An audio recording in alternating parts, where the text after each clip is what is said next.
بسم اللہ الرحمن الرحیم۔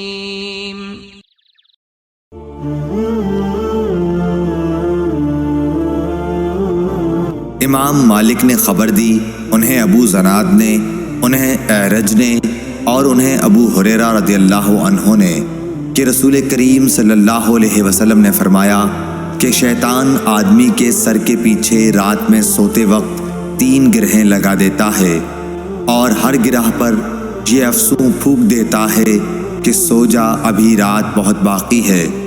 پھر اگر کوئی بیدار ہو کر اللہ کی یاد کرنے لگا تو ایک گرہ کھل جاتی ہے، پھر جب وضو کرتا ہے تو دوسری گرہ کھل جاتی ہے، پھر اگر نماز فرض یا نفل پڑھے تو تیسری گرہ بھی کھل جاتی ہے۔ اس طرح صبح کے وقت آدمی چاق و چوبند خوش مزاج رہتا ہے، ورنہ سست اور بد باطن رہتا ہے۔ صحیح بخاری حدیث نمبر 1142۔